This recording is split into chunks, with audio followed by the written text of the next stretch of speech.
San Andreas धरती का सबसे खतरनाक और एक्टिव टेक्टोनिक प्लेट है, जहां हर वक्त छोटे बड़े भूकंप आते ही रहते हैं। लेकिन एक दिन यहां होता है इतिहास का सबसे बड़ा भूकंप, जो पूरे सैन फ्रांसिस्को और लॉस एंजलिस को मिट्टी में मिला देता है। ऐसे भूकंप के बीच एक बाप अपनी बेटी को बचाने के लिए अपनी जान दांव पर लगाकर उतर पड़ता है एक नामुमकिन मिशन पर। लेकिन आखिर में उनके साथ ऐसा कुछ होता है जिसकी तुम कल्पना भी नहीं कर सकते। तो चलिए बिना वक्त गंवाए सीधा चलते हैं एक्सप्लेनेशन की तरफ। कहानी की शुरुआत में हम नेटली नाम की एक लड़की को लॉस एंजलिस के पहाड़ी रास्ते पर गाड़ी चलाते हुए देखते हैं। लेकिन वहां उसके साथ ऐसा हादसा होता है जिसकी उसने कभी कल्पना भी नहीं की थी। अचानक उसकी गाड़ी का कंट्रोल चला जाता है और वो पहाड़ से नीचे गिरने लगती है। उसे लगता है शायद आज ही उसकी जिंदगी का आखिरी दिन है, लेकिन किस्मत आज उसके साथ थी, इसलिए उसकी गाड़ी दो बड़े पत्थरों के बीच फंसकर रुक जाती है। इस डरावनी हालत में नेटली समझ ही नहीं पा रही थी कि उसे आखिर क्या करना चाहिए। तभी तक लॉस एंजलिस की फायर ब्रिगेड टीम को इसकी इंफॉर्मेशन मिल जाती है और वे हेलीकॉप्टर लेकर वहां पहुंच जाते हैं उसे बचाने के लिए। यहीं पर हमारी मुलाकात होती है फायर ब्रिगेड ऑफिसर रे से। वह देखता है कि कार के अंदर एक लड़की ऐसी हालत में फंसी है कि किसी भी वक्त नीचे गिर सकती है, इसलिए रे उसे बचाने के लिए अपने एक ऑफिसर को नीचे भेजता है। लेकिन वहां जाकर पता चलता है कि नेटली इतनी बुरी तरह फंसी हुई है कि वह ऑफिसर खुद भी वहां फंस जाता है। अब कोई और रास्ता न देख रे खुद नीचे जाने का फैसला करता है। जैसा सोचा वैसा किया, वह बेहद कुशलता से नीचे उतरता है और आखिरी पल में पहुंचकर नेटली के साथ उस ऑफिसर को भी बचा लेता है। इसके बाद सीन बदलकर पहुंचता है कैलिफोर्निया इंस्टीट्यूट ऑफ टेक्नोलॉजी में, जहां प्रोफेसर लॉरेंस अपने स्टूडेंट्स को भूकंप के बारे में पढ़ा रहे होते हैं। वह उन्हें बताते हैं कि अमेरिका का सैन फ्रांसिस्को दुनिया की सबसे खतरनाक जगहों में से एक है, जहां जमीन के नीचे दो बहुत ताकतवर और एक्टिव टेक्टोनिक प्लेट्स मौजूद हैं। लेकिन मजे की बात यह है कि अब तक वहां कोई बहुत बड़ा भूकंप नहीं आया था। लेकिन जो लोग भूकंप के बारे में थोड़ा बहुत ज्ञान रखते हैं वो जानते हैं कि ये कोई मजाक की बात नहीं है, क्योंकि जब किसी जगह पर लंबे समय तक भूकंप नहीं आता तो वहां जमीन के अंदर लगातार ऊर्जा जमा होती रहती है और जब वो फूटती है तब आता है एक विशाल और खतरनाक भूकंप। इसीलिए प्रोफेसर लॉरेंस अंदाजा लगाते हैं कि बहुत जल्द सैन फ्रांसिस्को में धरती का सबसे बड़ा और खतरनाक भूकंप आने वाला है। क्लास खत्म होने के बाद लॉरेंस अपने ऑफिस में बैठे होते हैं, तभी वहां उसका दोस्त किम आता है। किम बताता है कि उसने नेवाडा के एक इलाके में कई छोटे छोटे भूकंप ट्रैक किए हैं, लेकिन हैरानी की बात यह है कि उस इलाके में तो कोई टेक्टोनिक प्लेट ही नहीं है। तो फिर इन भूकंपों का असली स्रोत क्या है? इस बात पर लॉरेंस को शक होता है कि शायद वहां कुछ बड़ा होने वाला है, कोई विशाल भूकंप। इसलिए दोनों उस जगह की जांच करने निकल पड़ते हैं। वहीं दूसरी ओर रे को उसके काम से लौटते हुए दिखाया जाता है, लेकिन घर पहुंचने पर वह कुछ ऐसा देखता है जिसकी उसे जरा भी उम्मीद नहीं थी। उसे अपनी पत्नी की तरफ से मिला हुआ डिवोर्स लेटर दिखाई देता है। असल में आपसी तालमेल ठीक न होने की वजह से रे और उसकी पत्नी के बीच जल्दी ही तलाक होने वाला था। रे के फैमिली में उसकी पत्नी के अलावा दो बेटियां थीं, ब्लैक और मैलोरी। लेकिन यहाँ हमें पता चलता है कि कुछ साल पहले एक एक्सीडेंट में मैलोरी की अकाल मृत्यु हो गई थी। थोड़ी देर बाद ब्लैक अपने पापा रे को कॉल करती है। उनकी बातचीत से साफ समझ आता है कि ब्लैक अपने पिता से बहुत प्यार करती है और इस डिवोर्स की खबर से वह भी अंदर से बहुत उदास है। दूसरी तरफ लॉरेंस और किम अब नेवाडा के सबसे बड़े हूवर डैम पर पहुंच चुके हैं। किम डैम के अंदर चला जाता है और वहां सिस्मोग्राफ के जरिए छोटे छोटे भूकंपों की जांच शुरू करता है। लेकिन तभी उसके सिस्मोग्राफ में एक बेहद तेज और असामान्य सिग्नल आने लगता है। कुछ समझ पाता उससे पहले ही जमीन जोरों से हिलने लगती है। 7.1 स्पीड का भूकंप पूरे इलाके को हिलाकर रख देता है। लॉरेंस की जो आशंका थी वो अब हकीकत बनती दिख रही थी। इस क्षेत्र में इससे पहले इतना बड़ा भूकंप कभी दर्ज नहीं हुआ था। उधर डैम की दीवारों में बड़े बड़े दरारें पड़ने लगती हैं और चारों तरफ अफरा तफरी मच जाती है। लोग जान बचाने के लिए भागने लगते हैं और कुछ ही पलों में पूरा हूवर डैम ताश के पत्तों की तरह टूटने लगता है। इसी दौरान किम किसी तरह डैम के नीचे से ऊपर निकलने में कामयाब हो जाता है। वह जरा भी देर नहीं करता और तुरंत आगे बढ़ने लगता है। लेकिन तभी उसकी नजर एक छोटी सी लड़की पर पड़ती है जो वहां मलबे के बीच फंसी हुई थी। किम अपनी जान की परवाह किए बिना उस बच्ची को बचाने के लिए दौड़ पड़ता है, पर तब तक पूरा इलाका मानो तबाही के मंजर में बदल चुका था। आखिर तक किम उस लड़की को तो बचा लेता है, लेकिन खुद को नहीं बचा पाता। मरने से ठीक पहले वो अपने दोस्त लॉरेंस से कहता है कि आंखें बंद कर लो, और अगले ही पल वो विशाल लहरों में हमेशा के लिए गुम हो जाता है। इस हादसे की न्यूज फायर डिपार्टमेंट तक पहुंच जाती है और वहां से रे को तुरंत ड्यूटी पर बुलाया जाता है। जाने से पहले रे अपनी पत्नी एमा और बेटी ब्लैक से मिलने जाता है। वहां पहुंचकर हमें पता चलता है कि एमा अब डैनियल नाम के एक शख्स के साथ रिश्ते में है और तलाक के बाद दोनों जल्द ही शादी करने वाले हैं। हालांकि यह फैसला उन्होंने पहले ही ले लिया था, फिर भी साफ झलकता है कि रे इस बात को दिल से स्वीकार नहीं कर पा रहा। इसी वजह से दोनों के बीच थोड़ी बहस भी होती है। फिर रे अपनी बेटी ब्लैक से मिलता है और उसे अलविदा कहकर वापस अपनी ड्यूटी निभाने निकल पड़ता है। उधर डैनियल अपनी सौतेली बेटी ब्लैक को लेकर सैन फ्रांसिस्को पहुंचता है। वहां पहुंचने के बाद वो ब्लैक को लॉबी में बैठाकर खुद एक जरूरी मीटिंग के लिए चला जाता है। इसी दौरान दौरान ब्लैक की मुलाकात बेन नाम के एक लड़के से होती है जो डैनियल की कंपनी में इंटरव्यू देने आया था। बेन के साथ उसका छोटा भाई ओली भी था, जिसकी शरारती और मजेदार बातों से ब्लैक जल्दी ही घुल मिल जाती है। तीनों के बीच बातचीत शुरू होती है और माहौल हल्का फुल्का और दोस्ताना बन जाता है। वहीं दूसरी तरफ प्रोफेसर लॉरेंस के पास दो रिपोर्टर पहुंचते हैं जो इस हालिया भूकंप पर रिपोर्ट तैयार करने आए थे। इंटरव्यू के दौरान लॉरेंस बताते हैं कि जिस तरह ये भूकंप आया है वो काफी चिंताजनक है, क्योंकि ये सैन एंड्रियास फॉल्ट लाइन से बहुत दूर हुआ है। इसका मतलब है कि अब बहुत जल्द एक और उससे भी ज्यादा शक्तिशाली भूकंप आ सकता है। इसी बीच उनके दो स्टूडेंट्स भागते हुए आते हैं और बताते हैं कि उन्होंने कुछ डरावना डेटा ट्रैक किया है। लॉरेंस जब जाकर जांच करते हैं तो देखते हैं कि इतने बड़े भूकंप के बाद भी जमीन के नीचे की एनर्जी रिलीज नहीं हो रही, बल्कि और बढ़ती जा रही है। ये संकेत है आने वाले 9.0 स्पीड के भूकंप का। लॉरेंस तुरंत सबको आगाह करने के लिए कहते हैं कि इस न्यूज को जितनी जल्दी हो सके न्यूज मीडिया में टेलीकास्ट किया जाए ताकि लोग समय रहते अपनी जान बचा सकें। लेकिन उससे पहले ही पूरा लॉस एंजलिस दूसरा बड़ा भूकंप झेलने लगा है। उस वक्त एमा अपने बॉयफ्रेंड डैनियल की बहन से पहली बार मिलने आई थी, लेकिन वो उसके साथ काफी अहंकारी बर्ताव कर रही थी। इसी बीच रे एमा को कॉल करता है ताकि सुबह अपने बुरे बर्ताव के लिए माफी मांग सके, पर तभी अचानक शुरू हो जाता है एक भयानक भूकंप। रे हेलीकॉप्टर से ऊपर से देखता है कि पूरा लॉस एंजलिस जमीन में धंसता और मलबे में तब्दील होता जा रहा है। वो तुरंत एमा का लोकेशन ट्रैक करता है और बिना एक पल गंवाए उसे बचाने निकल पड़ता है। उधर बेन और उसका भाई ओली को अलविदा कहकर ब्लैक डैनियल के साथ बाहर निकलने ही वाली होती है, लेकिन तभी वहां भी भूकंप शुरू हो जाता है। तेज झटकों की वजह से पूरी बिल्डिंग खिलौने की तरह टूटने लगती है। वे किसी तरह कार लेकर बाहर निकलने की कोशिश करते हैं, लेकिन आखिर में फंस जाते हैं बेसमेंट में। डैनियल किसी तरह गाड़ी से बाहर निकल जाता है, पर ब्लैक का पैर एक बड़े पत्थर के नीचे फंस जाता है। इस स्थिति में उसे मदद करने के बजाय डैनियल डरकर उसे वहीं अकेला छोड़ देता है और बाहर मदद लाने के लिए भाग जाता है। लेकिन जैसे ही वो बाहर निकलकर किसी से मदद मांगने की कोशिश करता है, उसी वक्त उसके सामने की एक विशाल दीवार गिर पड़ती है। ठीक उसी जगह पर बेन और उसका छोटा भाई ओली भी मौजूद थे। वे डैनियल से सुनते हैं कि ब्लैक बेसमेंट में फंसी हुई है, लेकिन इसके बाद डैनियल का असली चेहरा सामने आता है। वो ब्लैक को बचाने की कोशिश तक नहीं करता और बेहद स्वार्थी तरीके से खुद की जान बचाने के लिए वहां से भाग जाता है। उधर एमा जिस बिल्डिंग में थी उसके आसपास पूरा इलाका तबाही के मंजर में बदल चुका था। भूकंप की तबाही इतनी भयानक थी कि वो किसी भी वास्तविक सीन को मात देती थी। हर तरफ बिल्डिंग गिर रही थी, सड़कें फट रही थी और चारों ओर हाहाकार मचा हुआ था। इसी बीच रे हेलीकॉप्टर लेकर उस इलाके में पहुंचता है और ऊपर से एमा को ढूंढने लगता है, लेकिन इतनी भयंकर तबाही के बीच वह समझ नहीं पाता कि उसे कहां तलाशे। वहीं एमा के आसपास सब कुछ टूटा गिरता जा रहा था, फिर भी वो हिम्मत जुटाकर बिल्डिंग की छत पर चढ़ने की कोशिश करती है, क्योंकि उसे यकीन था कि रे उसे बचाने जरूर आएगा। छत पर पहुंचते ही एमा अपनी आंखों से देखती है कि उसका शहर किस भयानक तबाही का शिकार हो चुका है। विशाल बिल्डिंग कुछ ही पलों में जमीन में समा रही थी। वो नजारा इतना डरावना था कि मानो कल्पना से भी परे हो। इसी बीच रे दूर से एमा को देख लेता है और तुरंत हेलीकॉप्टर लेकर उसकी ओर बढ़ता है, लेकिन तभी उस बिल्डिंग में गैस लीक हो जाती है और भीषण आग लग जाती है। अब उस जलती हुई बिल्डिंग्स के बीच एमा के लिए रे तक पहुंचना लगभग नामुमकिन हो जाता है। तभी रे एक शानदार आइडिया लगाता है। वो एक बाल्टी को रस्सी से बांधकर नीचे लटकाता है और एमा से कहता है कि वो उस पर छलांग लगा दे। उधर बिल्डिंग तेजी से टूटती जा रही थी, इसलिए एमा के पास अब कोई और रास्ता नहीं बचा था। वो अपनी जान की बाजी लगाकर आखिरी पल में छलांग लगाती है और रे समय रहते उसे पकड़ लेता है। फिर उसे सुरक्षित हेलीकॉप्टर में खींचकर ऊपर ले आता है। इसी दौरान ब्लैक अपने पिता रे को सेलफोन से कॉल करने की कोशिश करती है, लेकिन नेटवर्क की दिक्कत के कारण वे समझ नहीं पाते कि ब्लैक कहां फंसी हुई है। फिर भी रे को महसूस होता है कि उसकी बेटी किसी बड़े खतरे में है। वो एमा से वादा करता है कि चाहे कुछ भी हो जाए वो अपनी बेटी को जरूर बचाएगा। वे बिना एक पल गंवाए सैन फ्रांसिस्को की ओर रवाना हो जाते हैं और यहीं से शुरू होती है एक बाप की अपनी बेटी को बचाने की मिशन। उधर अकेली और डरी हुई ब्लैक अब भी डैनियल के लौटने का इंतजार कर रही थी, पर उसे क्या पता था कि डैनियल उसे छोड़कर भाग चुका है। तभी जमीन फिर से हिलने लगती है और ब्लैक की उम्मीदें धीरे धीरे खत्म होने लगती हैं। उसी वक्त बेन और उसका छोटा भाई ओनली वहां पहुंचते हैं उसे बचाने के लिए। काफी मेहनत के बाद वे ब्लैक के पैर पर पड़े भारी पत्थर को हटाने में कामयाब हो जाते हैं और आखिरकार उसे सुरक्षित बाहर निकाल लेते हैं। इसके बाद जब वे तीनों ब्लैक, बेन और ओली वहां से बाहर निकलते हैं तो देखते हैं कि पूरा शहर पहले ही मलबे और धूल में तब्दील हो चुका है। चूंकि ब्लैक एक फायर फाइटर की बेटी थी, इसीलिए उसे अपने पिता से ऐसे इमरजेंसी हालात में क्या करना चाहिए इसकी अच्छी इंफॉर्मेशन थी। जब उसे एहसास होता है कि मोबाइल नेटवर्क पूरी तरह बंद हो चुका है तो उसके दिमाग में आता है कि शायद अब भी लैंडलाइन फोन काम कर रहा हो। वो बेन और ओनली को साथ लेकर एक इलेक्ट्रॉनिक्स की दुकान ढूंढने निकल पड़ती है जहां उन्हें लैंडलाइन मिल सके ताकि वे अपने पिता से कांटेक्ट कर सकें। वहीं दूसरी ओर प्रोफेसर लॉरेंस अब भी इस भयंकर भूकंप पर रिसर्च में जुटे होते हैं। थोड़ी देर पहले आया भूकंप 9.1 स्पीड का था जो अमेरिका के इतिहास का सबसे बड़ा भूकंप माना जा रहा था। लेकिन लॉरेंस यह देखकर चौंक जाते हैं कि इतने बड़े भूकंप के बाद भी जमीन के नीचे की सिस्मिक एक्टिविटी कम नहीं हुई है, बल्कि और बढ़ती जा रही है। इसका मतलब साफ था, यह भूकंप आखिरी नहीं था, बल्कि अब जो आने वाला है वो इससे 10 गुना ज्यादा ताकतवर होगा। इसलिए वह एक पल की भी देर किए बिना अपने यूनिवर्सिटी के कुछ स्टूडेंट्स को साथ लेकर सारे न्यूज चैनल्स को हैक करवा देता है और अपनी चेतावनी का इमरजेंसी ऐलान पब्लिश कर देता है। क्योंकि यह न्यूज सिर्फ प्रोफेसर लॉरेंस के पास थी, इसलिए उसे किसी भी तरह पूरे देश को चेतावनी देना जरूरी था कि अब जो अगला भूकंप आने वाला है वो पहले वाले से भी कई गुना ज्यादा खतरनाक होगा। उसने सभी लोगों से रिक्वेस्ट की कि वे जल्द से जल्द शहर छोड़कर खुले या सुरक्षित इलाकों की ओर निकल जाए, क्योंकि कुछ ही घंटों में और बड़ा भूकंप आने वाला है। जब यह समाचार पूरे देश में फैल गया तो लोग अपने घर छोड़कर भागना शुरू कर देते हैं। वहीं दूसरी तरफ ब्लैक पहले ही एक दुकान में पहुंच चुकी होती है जहां उसे लैंडलाइन फोन मिल जाता है। वो तुरंत अपने पिता रे को कॉल करती है। ब्लैक की आवाज सुनकर रे को जैसे जीवन वापस मिल जाता है। वो राहत की सांस लेता है। वो तुरंत अपनी बेटी से कहता है कि जितनी जल्दी हो सके वो शहर की सबसे ऊंची स्टील टावर बिल्डिंग पर पहुंच जाए, ताकि वह वहां से उसे आसानी से हेलीकॉप्टर के जरिए बचा सके। उधर ब्लैक जब अपनी माँ एमा को बताती है कि उसकी माँ का होने वाला पति डैनियल उसे मौत के लिए छोड़कर भाग गया, तो एमा का गुस्सा 7वें आसमान पर पहुंच जाता है। वो तुरंत डैनियल को वॉइस मैसेज भेजती है, अगर तुम अभी तक जिंदा हो तो याद रखना मैं खुद तुम्हें मार डालूंगी। ये सुनकर रे मुस्कुराए बिना नहीं रह पाता, क्योंकि चाहे हालात कितने भी खराब हों, उसकी नजरों में एमा और उसकी बेटी अब भी उसके जीवन की सबसे बड़ी हैं। तभी एमा और रे के बीच एक अजीब खिंचाव महसूस होता है। एमा रे से पूछती है कि आखिर उनके रिश्ते में ऐसा क्यों हो गया, लेकिन रे की आंखों में देखकर साफ लगता है कि वह इस बारे में कुछ कहना चाहता ही नहीं। वे इसी तरह आगे बढ़ते हैं, लेकिन तभी एक और खतरनाक घटना घटी है। जो हेलीकॉप्टर में वे सफर कर रहे थे उसमें इंजन फेल हो जाता है। रे समझ जाता है कि अब उनके पास क्रैश लैंडिंग के अलावा कोई रास्ता नहीं है। वो एमा को मजबूती से पकड़ता है और पूरी कोशिश करता है कि हेलीकॉप्टर को सेफ तरीके से उतारा जाए। लैंड करने के बाद वे देखते हैं कि पूरे देश में कुछ लोग दुकानों से लूटपाट कर रहे हैं। असल में सिर्फ हमारे देश में ही नहीं, पूरे दुनिया में ऐसे बदतमीज लोग कभी खत्म नहीं होते। रे अब वहां और नहीं रुक सकता। वो एक दुकान लॉट कर रहे आदमी की गाड़ी हाईजैक करता है और ब्लैक को बचाने निकल पड़ता है। मतलब जैसा कहें चोर के ऊपर थप्पड़। रास्ते में जाते हुए उसे 2 बूढ़े लोग आगे बढ़ने से रोकते हैं। शुरुआत में उसने उनकी बात नहीं सुनी, लेकिन जब थोड़ी दूरी पर पहुंचता है तो जो सीन सामने आता है वो बूढ़े लोग भी डर से कांप उठते हैं। वे देखते हैं कि इस भूकंप के कारण एक विशाल क्षेत्र फटकर 2 हिस्सों में बंट गया है। असल में यही था सैन एंड्रियास फॉल्ट लाइन, जो भूकंप की ताकत से पूरी तरह अलग हो गई थी। इसके बाद वे दोनों बूढ़ों के पास लौटते हैं और उन्हें धन्यवाद कहते हैं उनकी सावधानी और चेतावनी के लिए। यहाँ रे ध्यान देता है कि वह बूढ़ा आदमी एक रिटायर्ड पायलट है, तो जाहिर सी बात है उसके पास कोई न कोई एयरक्राफ्ट जरूर होगा। रे जब उससे मदद मांगता है तो वो आदमी अपना पर्सनल एयरक्राफ्ट उन्हें दे देता है उनकी गाड़ी के बदले, क्योंकि उस वक्त उस आदमी को गाड़ी की ज्यादा जरूरत थी और रे को चाहिए था आसमान का रास्ता। ये प्लेन मिलते ही जैसे उनकी किस्मत ही बदल गई। इसका फायदा कितना बड़ा था वो शब्दों में बताना मुश्किल है। यहीं कई सालों बाद रे आखिरकार अपने दिल की बात एमा से साझा करता है। वो कहता है कि मैलोरी की मौत के लिए वो हमेशा खुद को दोषी मानता आया है, क्योंकि एक रेस्क्यूअर होते हुए भी वो अपनी ही बेटी को नहीं बचा पाया। यही दर्द उसने अपने अंदर दबा लिया था और धीरे धीरे वो एमा और फैमिली से दूर होता चला गया।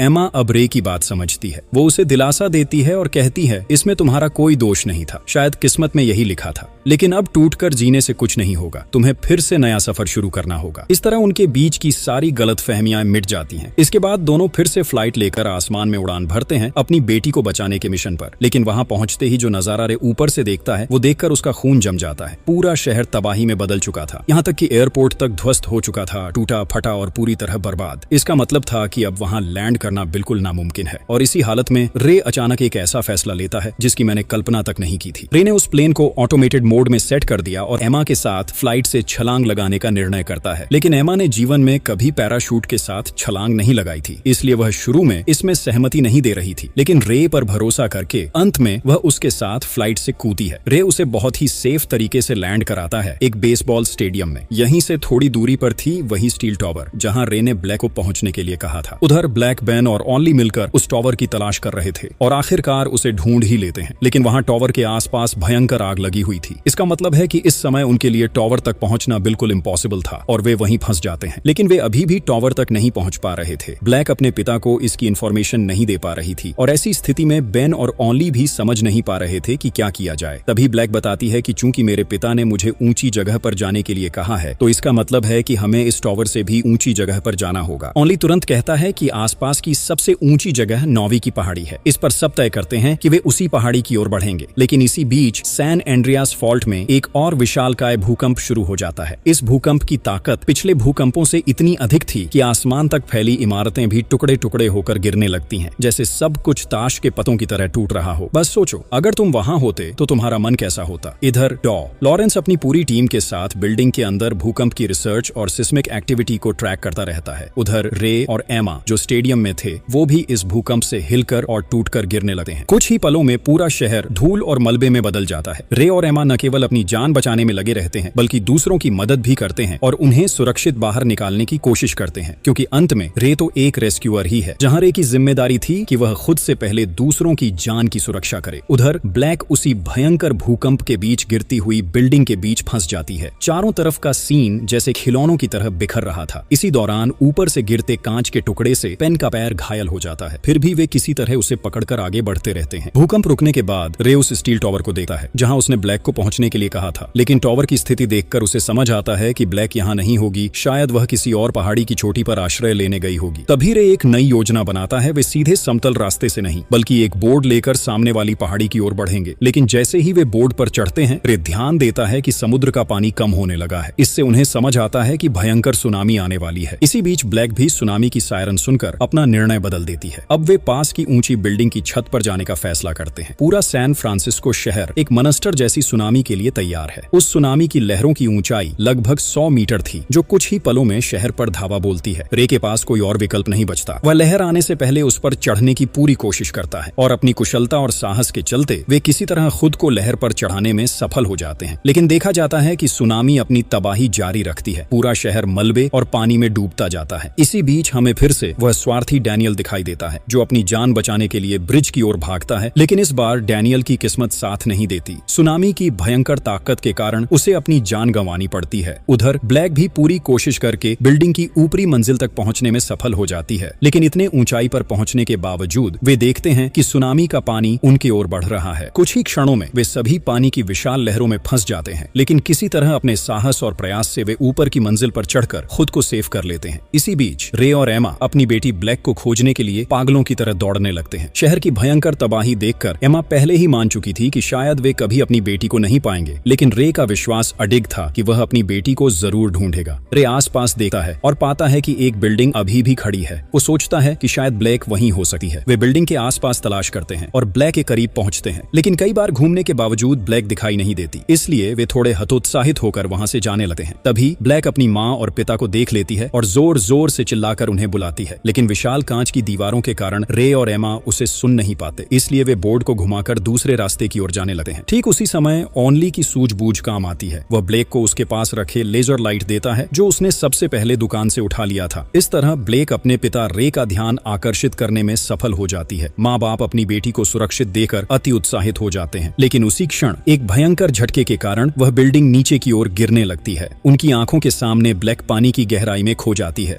असल में यह बिल्डिंग धीरे धीरे ढह रही थी। ब्लैक और उसके साथ लोग कम से कम 2 मंजिल पानी के नीचे चले जाते हैं। बेन और ओनली ऊपर निकलने में सफल हो जाते हैं, लेकिन ब्लैक किसी कमरे में फंस जाती है। ये सब देखकर रे निर्णय लेता है कि वह अपनी बेटी को किसी भी हाल में बचाएगा। एक पल भी गंवाए बिना वह पानी में छलांग लगाता है। रे डाइव करके पानी के नीचे जाता है और पाता है कि ब्लैक पहले से ही एक कमरे में फंसी है, जहां अब तक थोड़ी जगह बची थी सांस लेने के लिए। रे तुरंत कमरे का दरवाजा खोलने की कोशिश करता है, लेकिन कुछ फंसा होने के कारण दरवाजा लॉक हो गया था। फिर भी वह प्रयास करके दरवाजे को तोड़ने की कोशिश करता रहता है, लेकिन रे कुछ भी कर पाने में असफल था। इस बीच वह कमरा भी पूरी तरह पानी से भर गया था। ऑक्सीजन की कमी के कारण ब्लैक धीरे धीरे कमजोर होने लगी। वो समझ गई कि अब यहाँ से बचने का कोई रास्ता नहीं है। ब्लैक अपने पिता को अंतिम विदाई देती है और बेहोश होकर पानी में डूबने लगती है। रे अपनी आंखों के सामने यह सीन कभी बर्दाश्त नहीं कर सकता। वो पहले ही अपनी एक बेटी को खो चुका था, लेकिन इस बार वह अपनी दूसरी बेटी को मरते नहीं देख सका। इसलिए वह पागलों की तरह सब कुछ भूलकर उस दरवाजे को तोड़ने लगता है और अंततः जब दरवाजा टूट जाता है, वो एक पल भी गंवाए बिना ब्लैक को बाहर निकालता है। ऊपर पहुंचते ही उसे लगता है कि ब्लैक कोई प्रतिक्रिया नहीं दे रही। उसकी सांस और हृदय गति भी बंद हो चुकी थी। रे तुरंत उसे सीपीआर देना शुरू करता है। इसी बीच वह बिल्डिंग पूरी तरह ढहने लगती है। ये सीन देखकर एमा तुरंत बोर्ड जलाकर बिल्डिंग के अंदर जाती है और अंतिम क्षण में सबको सुरक्षित बाहर निकल आती है। ठीक इसके तुरंत बाद वही बिल्डिंग पानी में पूरी तरह समा जाती है। उधर ब्लैक बिल्कुल सांस नहीं ले रही थी। रे अपने करीब होने के बावजूद अपनी बेटी को खोने का ख्याल सह नहीं सका, इसलिए वह पागलों की तरह अपनी बेटी के सीने पर बार बार सीपीआर करता है और भगवान से प्रार्थना करता है। उसका विश्वास अडिग था कि वह अपनी दूसरी बेटी को किसी भी हालत में नहीं खोएगा। कुछ समय बाद ब्लैक फिर से सांस लेने लगती है। अंततः एक पिता के अडिग विश्वास और प्यार की वजह से उसकी बेटी को जीवन वापस मिलता है। इस तरह फिल्म के अंतिम सीन में देखा जाता है कि भयंकर भूकंप रुक चुका है और पूरी मीडिया में